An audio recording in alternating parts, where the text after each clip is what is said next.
Hello, friends. Welcome to Level Up with Debbie Neal. I am your host.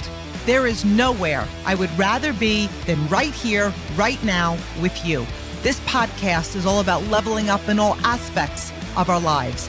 Thank you for being here. I am so grateful. I'm excited to be on this journey with you. Together, we are leveling up. You ready?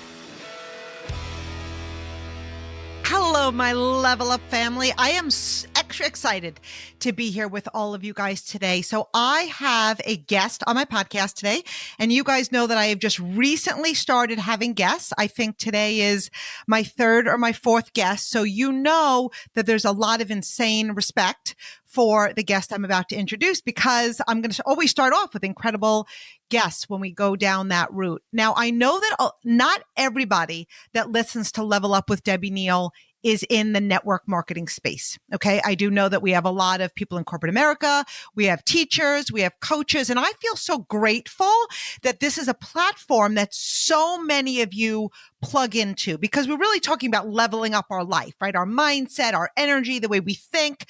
But for those of you who maybe you don't know this, but what I do as a profession is I am a network marketer. And I believe to a degree that everybody should be a network marketer. I believe that even if you have other passions in life, what you gain in the network marketing space, the way you develop yourself, the way you think, the way you show up in the world, it doesn't just transcend into your business.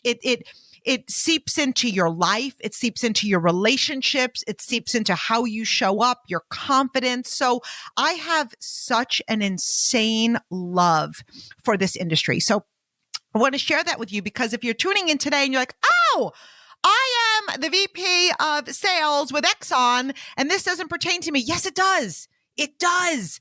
It does. And I want you to hear from this man, because he is really an incredible leader in this space, but he has become a friend of mine. And I know that what he has to say has so much value, and you're going to take so much from it, no matter what you do professionally for a living. So today, on today's podcast, I have Frazer Brookes. And I'm really excited to have you here, Frazer. And before I even let him get a word in edgewise, I want to tell you guys a little bit about Frazer. He's a second generation network marketer. And so I already have the second generation born in my home. I have two of my daughters that are in my business now. And when I started on my journey, Brooke was 6 and Bailey was 1.5. So a lot of times we don't realize, gosh, that we're really, the visions we're putting out and the behavior that we're having and the mindset we're developing has the ability to now go to another generation. So I love that Frazer is a second generation network marketer. And after attending his first event in 1987 in the womb of his mother, he went on to see his parents earn 8 figures from this industry. You guys, I love saying 8 figures out loud. 8 figures. 8 figures. And the reason I love saying that so much, and we are in our industry, it's such a respectful industry, and you always want to go by, you always want to refer people to the earnings. You always want to refer people to the averages. We never want to make false income claims, but that's the same in everything, right? If you were on a football team, do you think you're going to start off and you're going to be in the NFL, right? But you have that ability if you develop the skill. So I'm going to say it again. His parents earned 8 figures from the industry. And in 2010, he decided to begin his career as a distributor, and in 5 years was able to build a business of over 300,000 customers using social media. And what Frazer does now is he's 100% generic coaching. So he's not with a specific company. He's not with a company. So he speaks and he does consulting to transform the industry of network marketing for the better. And I really feel like I kind of do the same thing, even though I am aligned with a company, because I'm just so for the industry. And I believe that when one of us wins, we all win. So since 2017, Frazer has been able to speak on the stage in 33 different countries, generically, start Success Summit the biggest generic event in Europe, host to chart-topping Network Marketing Ninja podcast, which I've had the honor of being a guest on, and has helped hundreds of thousands of network marketers around the world start, promote, and grow their businesses online, and wrote 3 best-selling books, which of all I have read. And so, Frazer, I'm really excited to be here with you today, and I'm so excited to have some fun and talk about an industry that we're both so passionate about. How are you doing? I am doing amazing. Thank you so much. Hey, I've got a little side note for you. So I'm the guy who really doesn't like being edified. I love the skill, and you have it. So you've mastered the skill of edification. But I'm the guy who, when I'm on the side of the stage, behind the stage, in front of the stage, whatever, and people are reading off the accolades, the achievements, or whatever. I'm the guy internally. I'm like, that's me.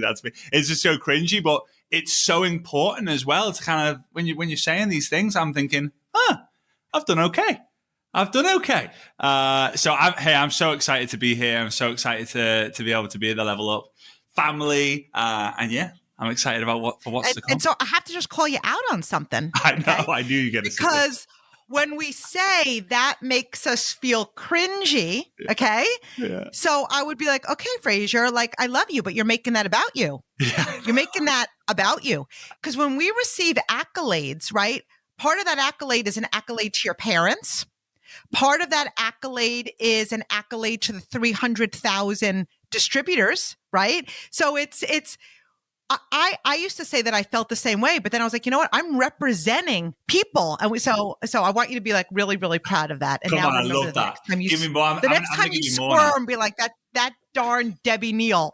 So here's the first thing. And to be honest, before you even came on here, I was going to write down some questions and I didn't. I think you and I fly by the amazing seat of our pants for a couple of reasons. But one, I just like it to flow. I like it to be like what's on my heart. And if I would have wrote down questions, I wouldn't have asked you the question that I am about to ask you. And so one of the things I do have listeners that are not in network marketing, but I have a lot of listeners that are in network marketing. And so I know that I feel that network marketing is for everyone. I feel that everybody should be aligned with a company because you learn so much from being in this space. So do you agree with this? Like, what are some of the advantages? Like, what are some of the benefits of being in this industry, even if it's not your main income? Yeah, and I think it's a great question because I have a very different perspective, and there's probably less than 100 people in the world who have got a perspective that I have, maybe even less than 5. So I've spent my entire life, every single second of my life, in network marketing, in some capacity or not. I often say that if you cut my wrists, blood doesn't come out, network marketing does. I would say that 97, maybe 98% of the conversations I've had with my dad have been about network marketing because we both love it so much that we don't want to talk about anything else. We just kind of have to, like, are you sure she's the one? Are you sure everything's set financially? Are you sure that that's like the little side conversations, but then it always comes back to network marketing. So I love network marketing so much, and I believe that everyone should be involved in some level and some capacity because I've seen my mum and dad become my heroes. Like I can genuinely say that my mum and dad are and will be the 2 most incredible people and most important people in my entire life, and because I've seen them sacrifice so much for the betterment of other people to therefore give us a better life. And the interesting thing was I didn't think that when I was growing up. I actually thought that they were being selfish, right? So I thought that they were prioritizing the business over us. And it was always, yeah, but one day we'll never have to work. And one day you'll be grateful for this.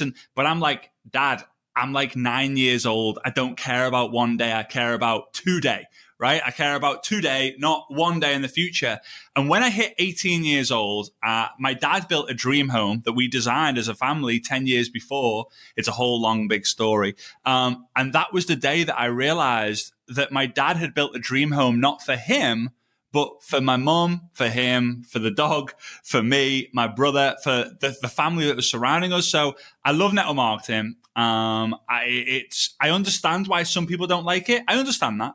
But I think that there's nothing else out there that's going to give your kids the perspective that you can get, the growth. If you're in a traditional business and you want contacts, join a network marketing business, do well, because everyone in the company will want to come and eat at your restaurant or buy from your store or go to your clothes shop because they just want a glimpse of you. They want to be around you. They want to support you and love on you. So it's an amazing environment. It's an amazing profession. It's an incredible way to grow. I am extremely biased, like you are, Debbie. Like, I'm super biased.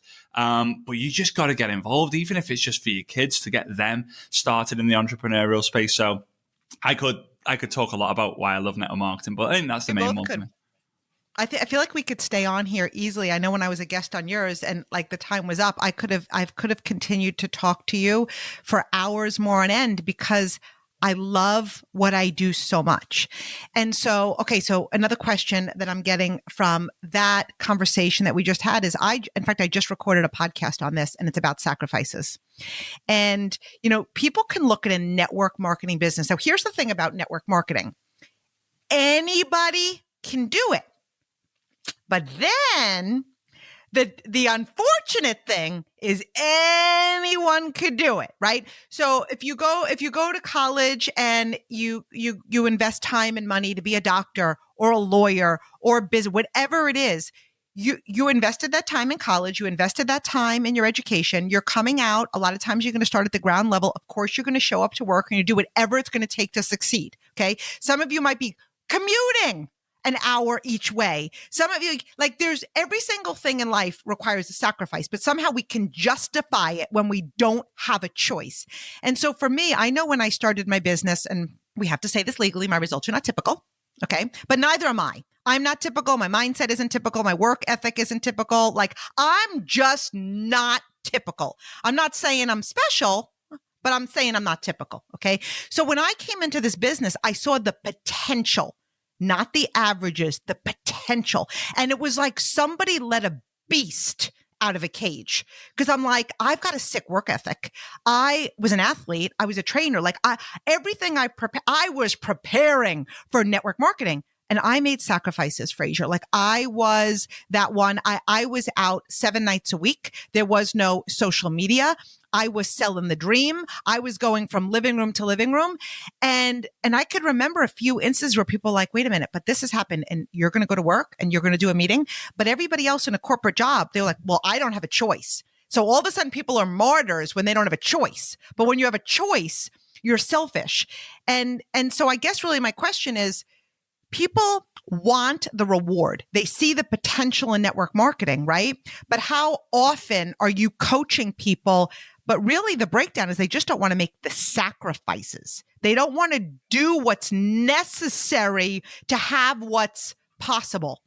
Mm-hmm. It's true. And there's two things that usually come up, and it's either a consistency thing or, like you said, the sacrifice thing. So let's go through the sacrifice thing first. I'm a great believer in you've all got to have a season of no. Now, a season of no is like a solid 1, 2, 3, 5, 10 years of saying no to everything that you usually say yes to.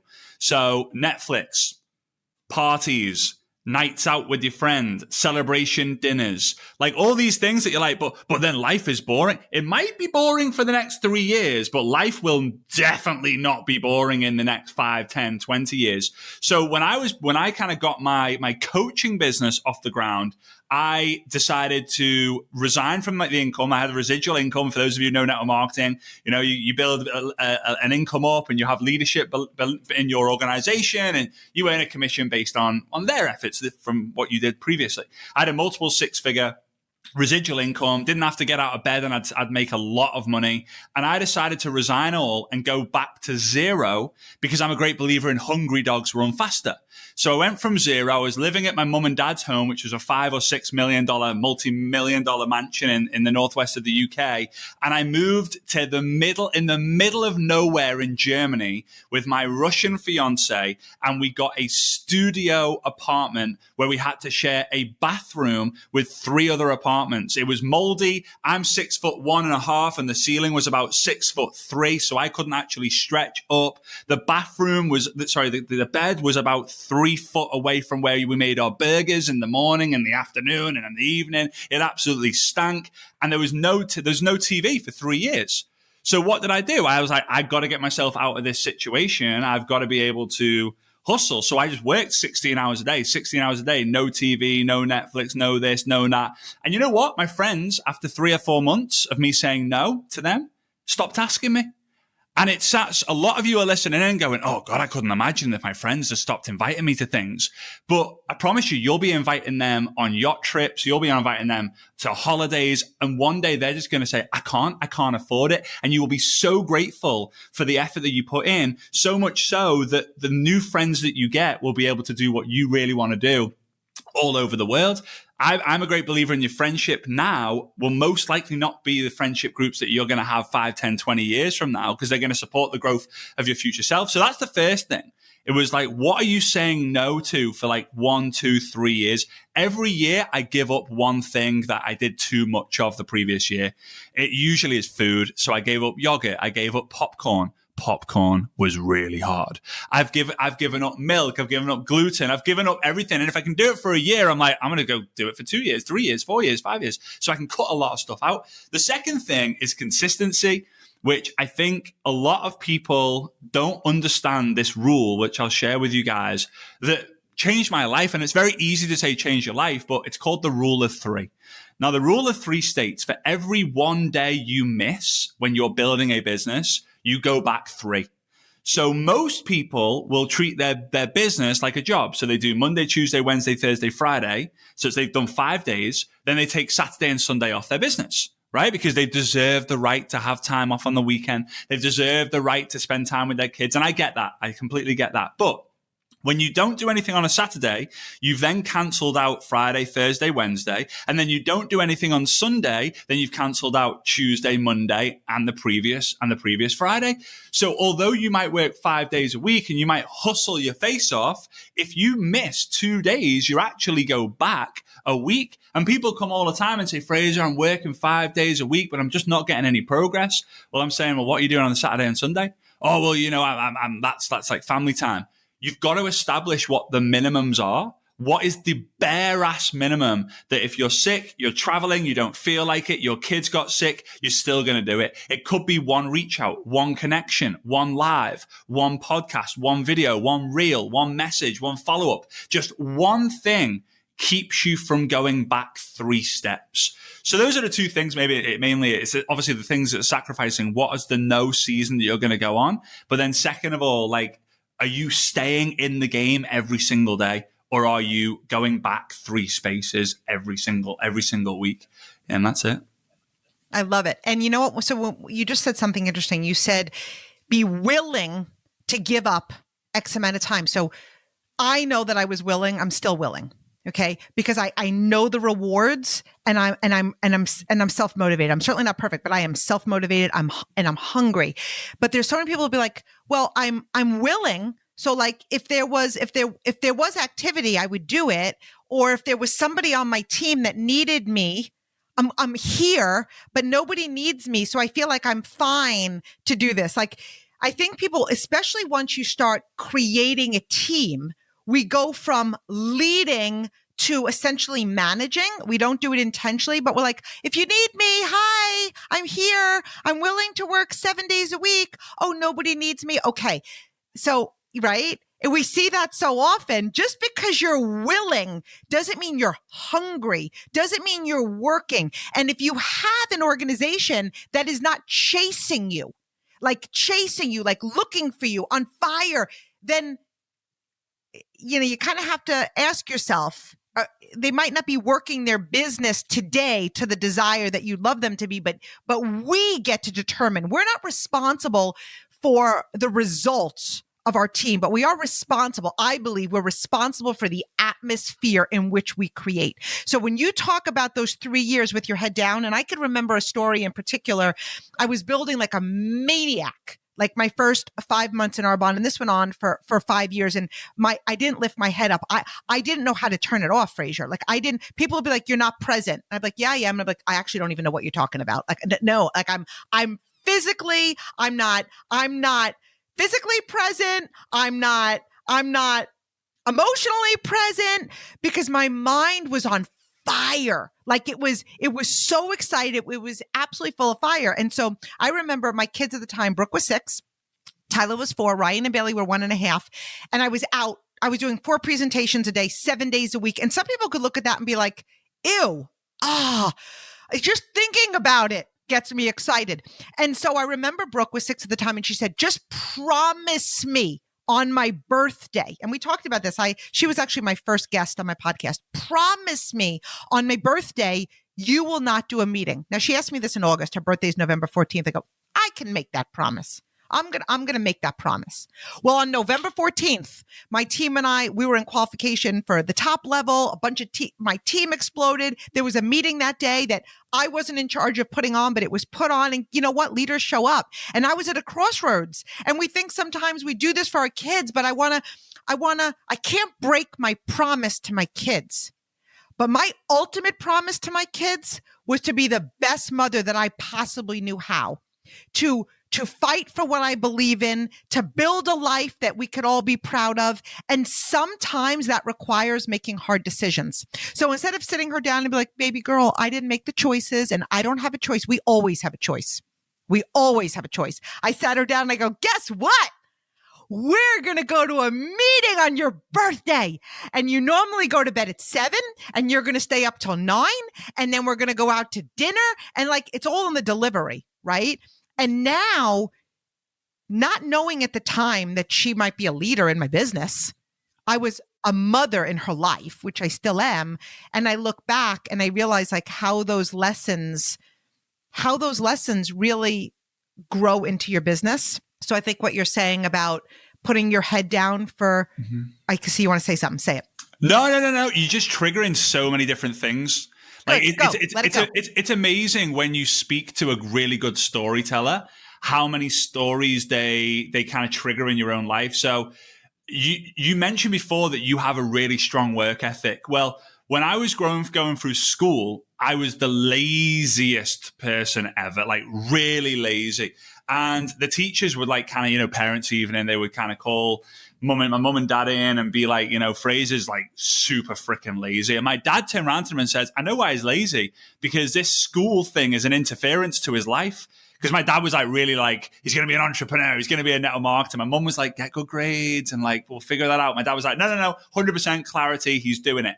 And, that was a kind of interesting dynamic. But myself, my brother and my sister, we all have, I don't know anyone who works harder than us.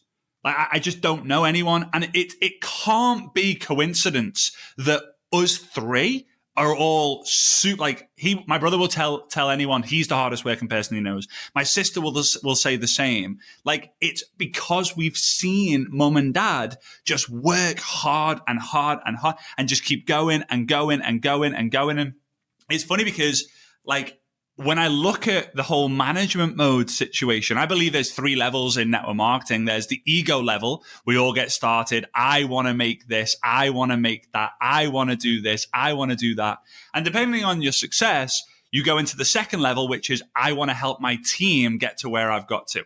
I want to help my team. And the easiest way of doing that is then, well, I'm not going to recruit. I'm going to help them recruit, because if I help them recruit, they'll get to me super fast. So then the management mode kind of happens. And if you don't go into level 3, then you'll stay in management mode. And level 3 is what you and I talk about a lot, which is mission. So it starts as ego, then it goes to the team, and then it's I want to help everyone, because I love this thing. And I always say that if the mission is bigger than the commission, you will never have to worry about the commission. And if you've got such a strong mission, you will tell everyone about it, whether they're in the business or not.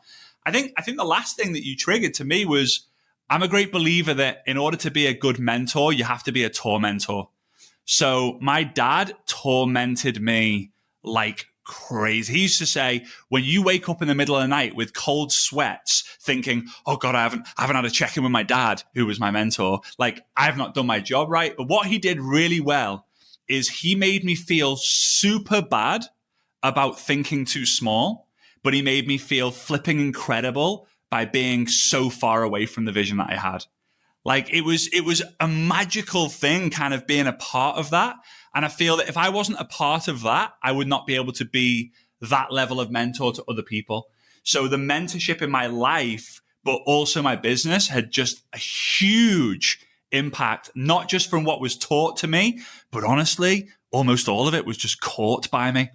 I just picked it up because I heard him having conversations. So I think for the listeners, especially when you're thinking about you building your network marketing business or thinking about joining it, or even you have your traditional business, how many people in the organization are genuinely catching your fire and catching your philosophies and catching your vision instead of, right, guys, it's Tuesday night, time to get on our Zoom call and talk about Leadership 37. That's one level. That's the taught level, but the court level, oh, that's when lives completely change. And you just made me think about that because I'd not really thought about that for some time. And yeah, me and my dad just talk every single flipping day, and I just take it for granted.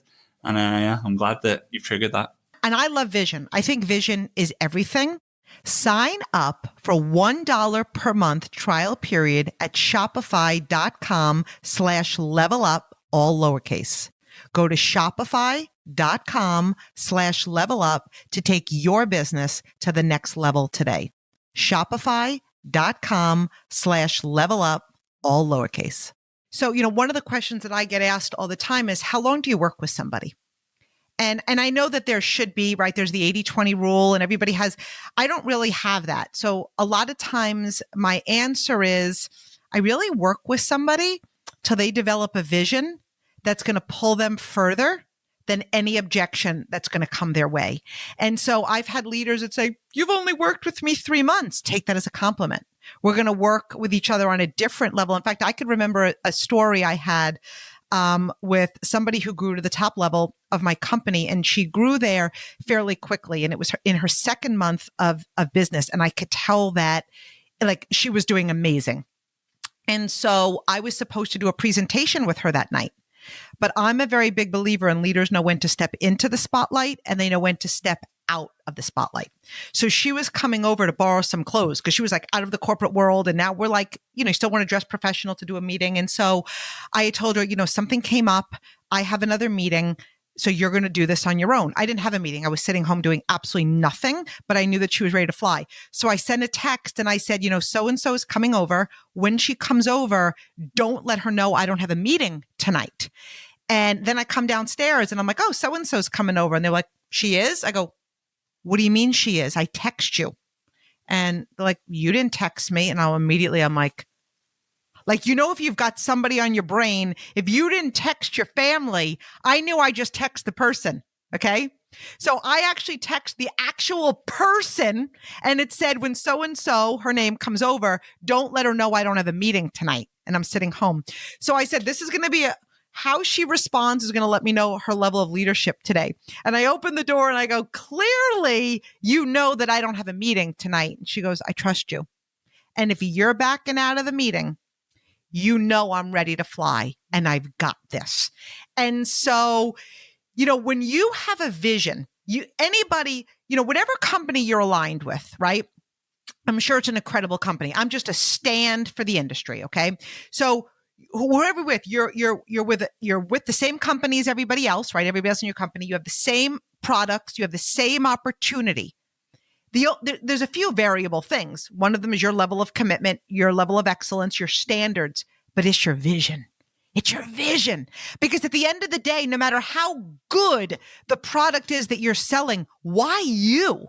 Where are you going? One of the greatest qualities of a coach is the ability to lead an entire team towards one common vision. So the things I'm hearing you say, Frazer, is that it was your father casting that vision over and over and over again. Now, I'm a big believer in you don't need an upline. You need a success line, a downline, whatever you call in your company, because people use that as an excuse. My upline's not that committed. My upline quit. I had so many uplines that quit. I just showed up on random people's doorsteps all the time. Okay. And so, that's just what happened. It was like a revolving door for me, but you're always going to go up to somebody that's committed. And I could blame that people left, but at the end of the day, we're responsible for our vision. And when we don't have a vision, right? I do want your perspective on this, because I believe when we don't have a vision, we put a lid on our team. When we don't have a what's next, we put a lid on our team. When people say to me, but I'm happy where I am. First of all, I don't believe that. Like that, I do not like, do you actually believe those words coming out of your mouth when you know what the potential is? I'm happy where I am translates to I'm going to stay in my comfort zone because growth is really painful and vulnerable, but so staying where you are. So I would just love you to touch on like the importance of a vision, because I believe without vision, we perish. 100, and I couldn't agree more. My dad used to always say to me, Frazer, you don't need good eyesight to have good vision. And it was funny because like when it comes to like the 80-20 rule, I never had the 80-20 rule, but my rule was give me a reason to work with you for a season. That was what we used to say. Give me a reason for me to work with you for a season. If that one season turns into 4 seasons, then fine. If it turns into 6 seasons, great. If it's just 1 season, amazing. But again, like you, when the independence was there, and then I did a really weird test. I don't necessarily advise this, but it was just something that I could do because I knew I had leverage with my dad, who was really helping me out if it didn't go according to plan, but it worked every time. It's just a really weird thing. So when I was convinced and had the certainty and clarity that I had a new leader because they were independent, I actually said like, hey, I'm going away for a week. Now I didn't go away for a week. It was a test to see would that business, would that line, would that leg, would it thrive, would it survive, or would it nosedive? And if it survived or thrived, I knew that I was not needed. But if it nosedived, I knew that I was needed. And every single time it thrived or survived. And that was my test to see you're good to go. Like you go on your own, fly, like fly, baby, fly. When it comes to vision, I struggled in the beginning. And I'll tell you the exercise that I did that completely changed my life. I go into my dad's office and I said, Dad, I'm going to quit. I was making about $300 a month at the time, which was my goal, which was the ego phase was I want to make $300 a month. Crazy when I think of it now, right? But I was 21, 22 and like, yeah, that's kind of was a lot of money to me back then. So I sit down and I say, Dad, I can't see myself making more money. I don't feel worthy of making more money. Like, I think I'm just going to kind of quit. And he said, Frazer, you don't get paid what you want. You get paid who you are. And I was like, well, that's a load of rubbish, isn't it? Like, I was just so defiant and just like, ugh.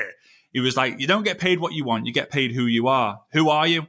I was like, well, what do you mean? Who am I? He said, what I want you to do is I want you to imagine that you walk into a room full of 200 people and you don't know these people, they don't know you, and you're going to speak to every single person, either one-on-one, one-on-two, one-on-five, and at the end, you're going to get the microphone, and you're just going to share a story about yourself. Then you have to leave the room, and the 200 people have to decide 3 words that make up who you are. Like, let's describe Frazer in 3 words. And my dad said, what are the 3 words that people would say about you? And I was so proud to say kind, caring, and friendly.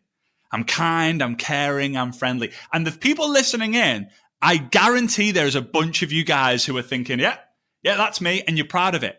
My dad turned to me and said, Frazer, what if I told you that the reason why you believe you're kind, you're caring, and you're friendly is the reason why you will never make more than $300 a month? And I was like, oh, thanks, Dad. Like, so I've got to change. He said, isn't changing the point? You know, so many people are like, oh, you've changed, or don't change, Frazer. The whole idea of personal development is to change to a degree. So he said, right, 10 years from now, you'll be 31, 32. This was back then. I want you to imagine that you are going to walk into a room. There's 200 people. They're different this time. There's 200 people, and you get to speak to everyone. 1-on-1, 1-on-2, 1-on-5, 1-on-10. At the end, you get the microphone, you share a story, and then you leave. What are the 3 words that you want people to say? And I said, Dad, I'm going to have to sleep on this. And he challenged me. He said, why do you need to sleep on it? You're not going to think about it in your sleep. I was like, blah, blah, blah, whatever. So I went away and I really wrote down, I brain dumped all the words. Kind, caring, and friendly never came up. But what stood out was value, inspiration, and energy. These 3 words. And my dad, I got sat back down with my dad and we discussed the words. He said, why value? I said, I want people to be able to say, man, he taught me something I didn't know before I had a conversation with him. What about inspiration? I want to be able to tell my story and people be like, whoa, that has set me on fire. And I want to be able to walk into a room and everyone bright up or be set on fire because I've got so much energy. He said, are you showing up that way in your life right now? I said, absolutely not. He said, do you think that if you provide more energy, you tell your story to more people and you show up more energetically, that you're going to get paid more as a result? I was like, yes. So I went on this journey of just being this source of value, inspiration, and energy. And every single time I hit a road bump, I went, you know what? I'm just going to go provide more energy, whether it's to a prospect, whether it's to a team member, whether it's to a leader, whether it's to someone on social media. I started telling my story better, but I was showing up at events and online with more energy than you could ever imagine. You would think that it was my best friend on the stage, every single person who walked across. And it's funny because I know we don't like talking about income, and I don't like to disgust people by talking about money, but my dad had hit $10 million. Talked about 8 figures before. 8 figures by the time he hit 52. I hit it when I was 32. And I said to him, I said, Dad, I've hit 8 figures at 32 years old. I'm 20 years ahead of you. He didn't like that, right? Because he's a huge alpha male, red extrovert, right? And he said, did that thing I taught you help you? I said, yep. And then he asked me for half. He was just kidding. He was just kidding, of course. But it was that conversation that made me realize, hang on, I'm casting a vision of my future self, and I'm just going to show up. And we just used that exercise with everyone in the team. We had a personal vision, like for everyone, because everyone was different. And we had a team vision, like you said, one vision, united, focused on it. And it just blew everything up. Everyone just blew up. And even now today, the vision is to become the most valuable asset in network marketing history. How do I do that? Provide more energy, inspire people, and just be energetic with everything I do, regardless of how I feel. So yeah, another story that you're triggering, Deb. You're good at this. I'm grateful I didn't prepare anything for this podcast because I'm loving this conversation, and I think that everybody should do that exercise. See, I'm a really big believer in you don't enroll what you want, you sponsor who you're being, right? So it goes in along when people say to me, I have a team and they're not on fire. You're not on fire.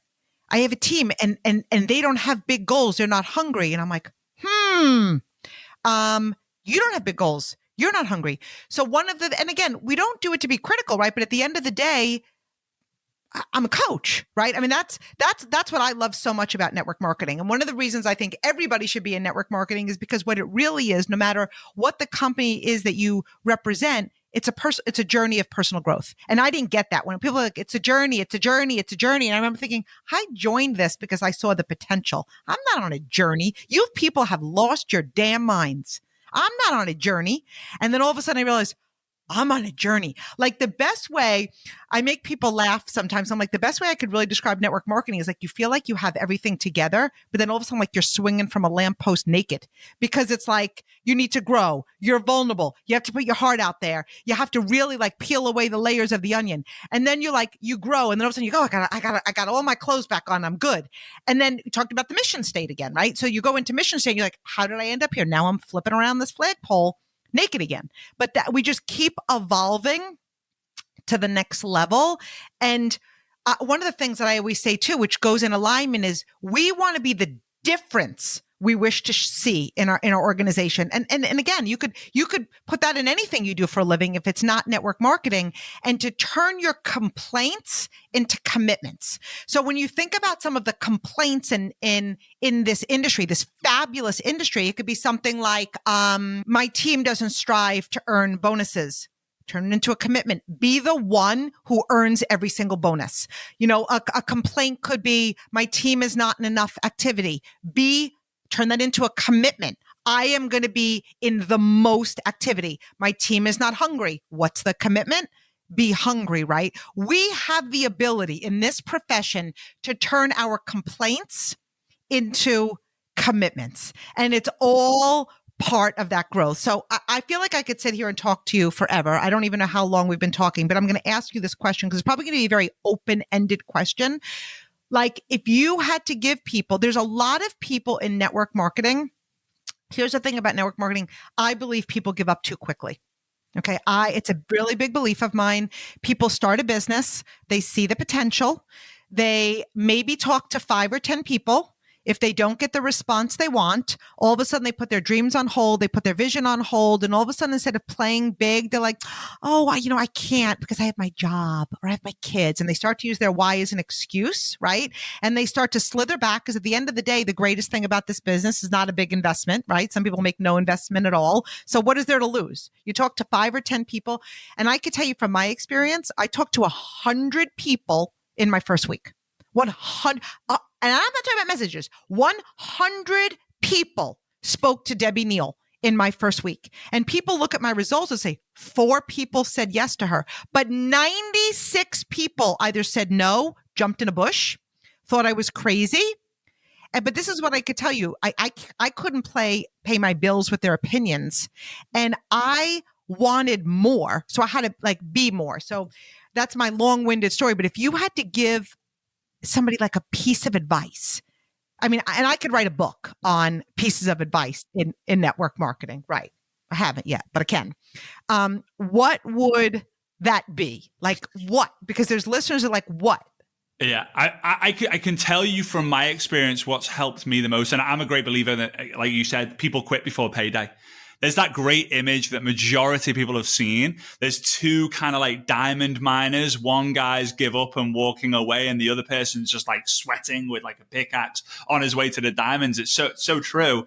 But a lot of people talk about, oh, you got to have a why that makes you cry. You got to find your why. But if you actually go back in time to find out the root of how that came up, it wasn't the word why, it was the word wish. So a lot of you guys listening, and you've probably heard or you've probably seen the movie Aladdin. Whether you've watched it as a kid, you've watched it as an adult, I love it. I love the cartoon version. I love the new version with Will Smith. I love them both. I think it's amazing. But I want you to imagine, like, you find the genie lamp and the genie pops up. It could be Debbie. It could be me. Debbie's suit's blue. I kind of like blue too, but like, here we go. So we pop up and we say, your wish is your command, not my command. Your wish is your command.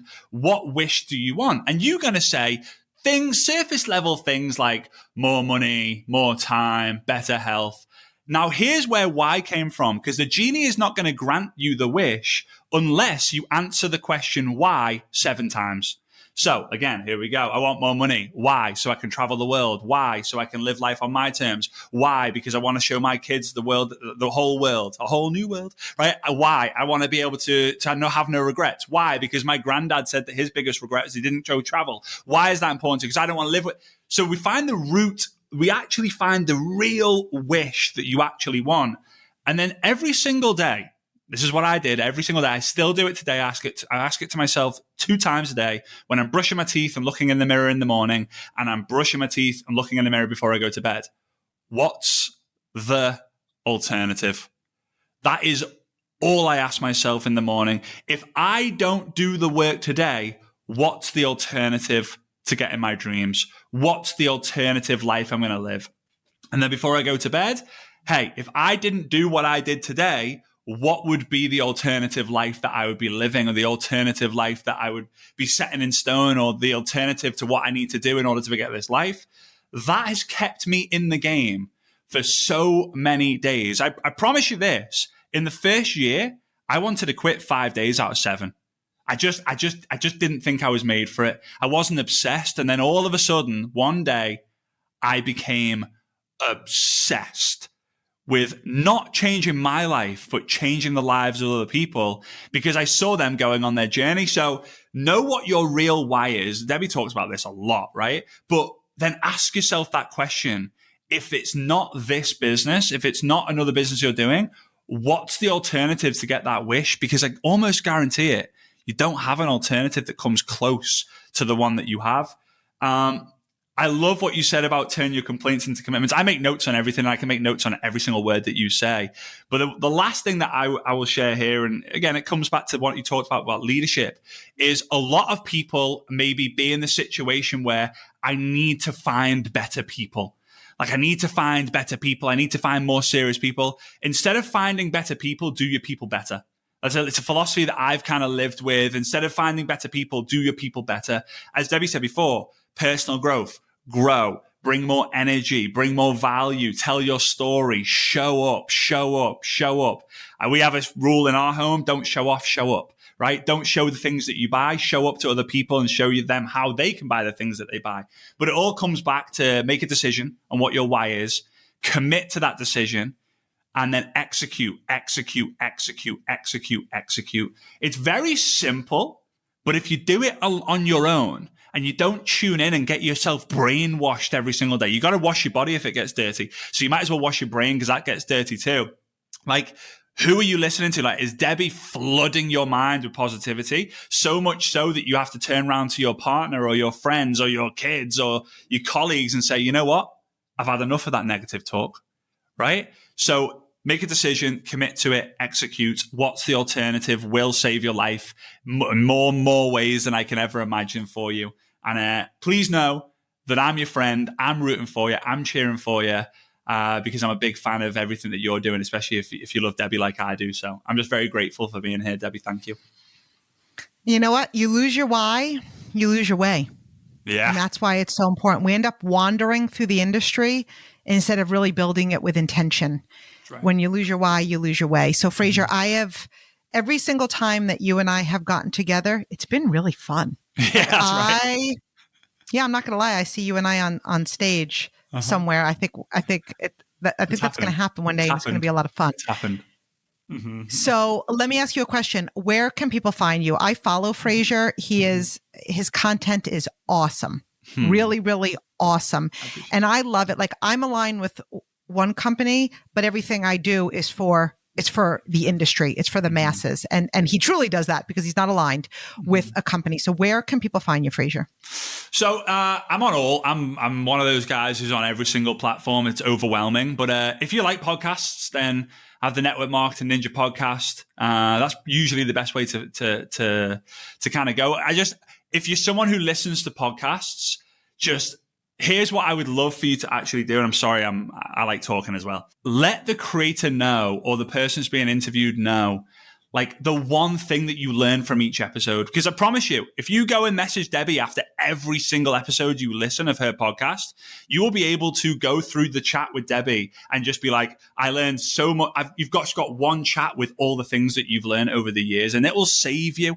So Network Marketing Ninja podcast. We do a podcast episode every week. It's not as good as the Level Up podcast though, right? So prioritize this one. And then if you want a secondary, you can come over to mine.